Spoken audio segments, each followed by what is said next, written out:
When you look at the Toronto Raptors season, they sit 13th in the East with an 18-39 record. So from an outside perspective, you think these guys are absolutely garbage. And it's fair to think that, right? When you're just looking at the record and the standings, they're 13th in the East, a much worse conference than the West. So it is fair to say the Toronto Raptors suck. But as a fan and watching the games, I have a lot of hope for this team. And I feel like a lot of fans do in terms of what we're seeing, right? I know we're losing games. Don't get me wrong. And it's not fun losing.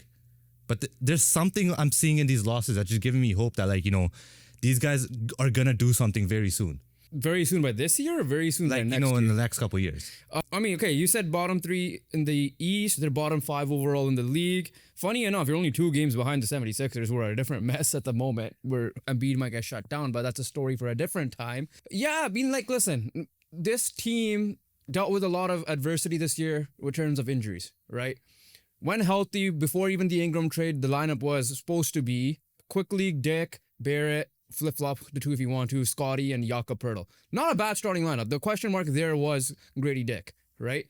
He was balling at the start of the year, especially kind of cooled off a little bit late, but not like absolutely he fell off a cliff or anything like that. He was way better in his rookie year. So you thought that they would be in the play-in hunt. It does not help when Quickly missed a lot of time, Scotty missed a bunch of time, RJ missed a bunch of time, Jakob is still hurt, right? Grady Dick has been your only consistent player. And now you went out and made a move in Brandon Ingram. Again, low cost, high reward type move there as well. So to your point, yeah, what made this team fun was because, yes, they were losing games, but it wasn't like kind of like the hockey version of like the Chicago Blackhawks these last couple of years, or like last year San Jose Sharks to start the year, right? They were not fun if you're in terms of hockey terms, right? Maybe even the Washington Wizards to an extent if you want to put it in basketball. To add to your point, the reason why we are different than the Wizards, we played 57 games this year. 30 of them have been within 10 points. Yeah. Raptors lost 20 of them, right? So that already tells you a story. There were a lot of some of them might have been going like through the foul game as well. But at the end of the day, like, the Raptors hang in there in their losses, right? And like just over 50% of the games. Losing 20 of those games, obviously those close games, is like the epitome of the Raptors. Hanging in there but not getting the job done. Other than 2019, that is a legit summary of the Toronto Raptors. The next following year as well. They didn't get the job done. Well, I know, but they hung in there against the Celtics, but they get the job done in Game 7. I get what you're saying, but you know what? No, that was the bubble one the following year. Yeah. But the thing is this, like, the reason why that matters, right? And reason why we're so different than the Wizards, and the reason why those close games matter, well, it's 10-point games, so I classify them as close if it's less than 10 points, single-digit losses. It makes it an entertaining game. And the Raptors are tanking. I won't say tanking, but like the Raptors are supposed to be rebuilding. Yeah. They're supposed to suck at the end of the day. And it is making it an entertaining tank, right? Especially in the beginning of the year when we played the Nuggets, twice, and we lost legit by a combined total of both games by like 5 points. Yeah. Right? We lost to the Lakers once by like, 6 points. We lost to the Knicks like 2 times that were like legit less than 5 points, and there's a 1 overtime loss where Jason Tatum had to hit a buzzer beater just to beat the Toronto Raptors. And you guys beat the Celtics. And we beat the Celtics once, yeah. So like, the thing is this, the record is bad, but it doesn't seem as bad when you're looking at it. But the process isn't that bad. Like I said, they were tanking the fun way, the right way as well. Yeah, you would want to be losing games because if you're looking at their stats, a lot of mid, right? Offensive rating 25, defensive rating 25. A lot of their offensive stats are like mid to below average. The only thing you guys are really in the top 10 are assists and offensive rebounds.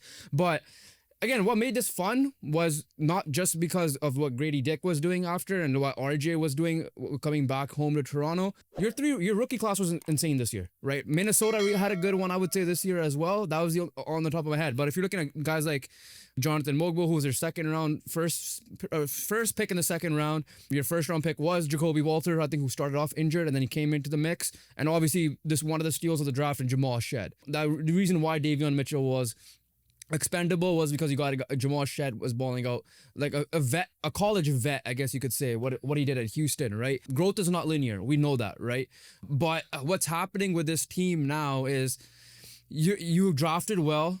You have a guy in Scotty Barnes. Now we'll move on to the core players here, which is right now what? Scotty Barnes. At the moment right now, right? Like at the moment right now, it is Scotty, Quick, Ingram, and Barrett, right? Like, you would agree with that? Yeah, because I think Jakob should be traded. That's just me personally. But if you're gonna put it in for next year, then you're gonna put it in. Yeah, like that. That's what it is. This is what we have right now. That is our core, right? When you're looking at that core, it's a much better core than the Wizards. So the reason why we're like, better than the Wizards, the reason why we're better than Jazz, right? I still don't understand how we're behind the Nets because that's a little bit of disappointing in my part. But obviously, injuries are a big factor.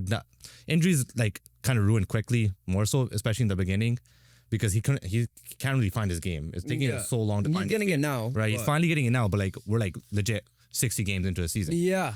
But when you're looking at the core, like it's a solid core, right? But when you're looking at it, from the other's perspective, from the top, right, from the contending teams, are any of these guys a number one option? I can't really say any of them has proved it yet. Ingram to me is a number 2 on a championship team. Scotty has a chance of elevating to a number 1, but he hasn't done anything like that. I don't see Quickly doing it. I don't see Barrett doing it. At the end of the day, the goal is a championship. This is a championship core. Can they do what the Cavs have been doing the last couple of years? Can they do what the Grizzlies have been doing the last couple of years when they're healthy? That's the main question. To at least the Rockets, most recently the Rockets, right? Like, do they really have a number 1 guy? Sengun is really good, but he's still elevating his game, right? That's where we want to see Scotty take that step. Well, what Sengun has been doing these last couple of years. You have the core to be that team, right? And with that being said, so I agree with that. We have the core, but we don't have the guy. So again, Scotty, for me, has the potential. Injuries hindered him a little bit this year, even though he still has been fine. His 3-point game definitely struggled a bit this year compared to last year. But the point is, I don't know where, because again, you got to keep in mind that right now you're a top 5 pick if the lottery balls fall the right. That means what are you going to do at the center position? Is it a guy you draft a guy? I haven't been paying much attention to college basketball this year. I know Kaman Malach from Duke is one of the top centers coming into this class. So obviously the top 3 picks are supposed to be Ace Bailey, not in any order, Cooper Flagg, Ace Bailey, and Dylan Harper. Again, positions where you're already occupied, right? But you can't pass up on those guys. Is this core fixed? Because I think it's somewhat expendable, right? Ingram signed that extension, $40 million for 3 years, but there's a player option in the 3rd year. So it's potential that he could be gone after 2 years as well. We know that the building block is Scotty Barnes. You paid Evander quickly. I'm looking at the Canadian right now, RJ Barrett. As good of a year as he's having, is he the guy? In your opinion, is someone going to be expendable? Out of the core, Barrett seems like the most expendable. And the thing I want to say here is it's not expendable. Like you're going to have to trade Barrett in order to upgrade your roster, right? In order to really like elevate this process, the rebuilding process here, and try to find yourself to contendership. Whether that would be a package with Barrett, Pirtle, some of the young guys like maybe a Mogbo or a Shed. But right now, like I like your maybe a Walter, who knows, right? Like to upgrade the roster, right? Like don't get me wrong, like that's the only move I could see these guys making if it's involving one of those 4 players that we mentioned who are in the core. Your young core can be bench mob 2.0 a little bit as well. It is. That's how good they're playing. So I mean, it is an interesting team to look at, right? So like potential move is that the center spot's the main one. If assuming you're not moving on to anybody, assuming health, this team can potentially be a contender for a top 8 spot. But that being said, there's one major factor we need to talk about before we end off this video, and that is how confident are you in your coach, Darko? Look, he hasn't won me over, but he hasn't fully lost me. Injuries have been a big factor, so he does have an excuse, especially at the start of the year. Like, don't get me wrong, when you're looking at this Raptors season coming to the season, I would understand if you would classify this year as a disappointment in terms of like this roster on paper was supposed to be good with Quickly, Dick, Barrett, Barnes, and Pirtle as your starting lineup. You're like, that's a plain roster at least, right? But right now we're not sitting that close to it, like 5 games off. It's I would consider that close, 5 games off. You're kind of no man's land in terms of like where you are in the standings. Obviously, draft pick wise, you're good in terms of top 5. So I would understand that you are disappointed, and then obviously that's going to fall on the head coach a little bit and Darko Rajakovic. But he did have to deal with Quickly getting injured in the first like 5 minutes into the season. Barnes getting injured in the 3rd game of the season.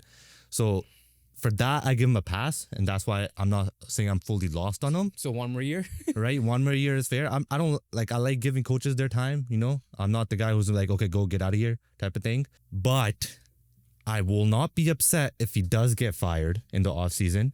I will not be upset if they do decide to move on from him. But the last point I want to make about Darko is I feel like he's the type of coach that, will get us to the playoffs, but won't get us over the hump in the playoffs. Like how Dwayne Casey got us to the playoffs and Nick Nurse got us over the hump.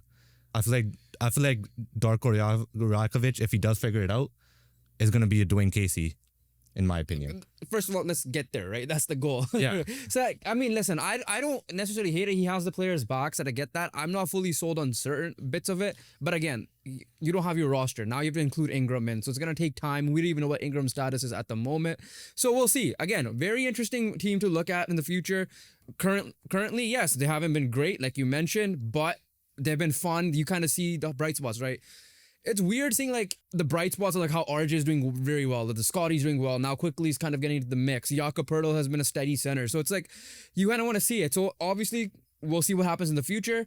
I think Darko's there for one more year. We'll see what happens with the draft pick. That's the main question here. If you could find that center. Listen, this team, you would like to see them take that Houston jump next year, like they did last year, essentially, to start it off. That's what this goal for this Raptors team should be, and then build off of there, as we know. Yes, are you gonna find a gem like Shea Gilgeous-Alexander is for the OKC Thunder at the moment? Let's see if Scotty could take that jump. We don't know that, but potential's there. Just for this team to be good and be competitive in the future. So I am interesting to see and excited to see. So before we close it out, last thoughts, Raptor fan, what do you expect from this year? And are you just ready to go see what happens in the offseason and next year? Look, at the beginning of the year, I was all in on the Cooper Flag tank. Yeah. But then I actually did believe that we actually had a better roster to be involved in the top 5 pick. You guys did, I'm going to cut you off. You guys did have like that win streak for a second. Like it kind of averaged out a little. Yeah, too. but like at the end of the day, like I personally thought we had a better roster. So yeah, like don't get me wrong, I have been slightly disappointed in terms of like how bad we actually are in closing games, right? especially in obviously like that's just the Raptors' forte. Yeah, right? Making games close but not really getting the job done. Look, I don't think we're gonna do anything this year. I think we probably might go on a little bit of a run here if we get our players back healthy or main starting 5 healthy. Like I don't expect us to like really get into the top 3 range. I still see the top 5 to top 7 range for us, and then in the draft odds, I guess, because it's not that lottery balls could fall. Right? Right? Lottery balls can't fall in our favor, but like in terms of draft odds, I think we're in the top 5 to top 7 range. I don't think we make a play and push.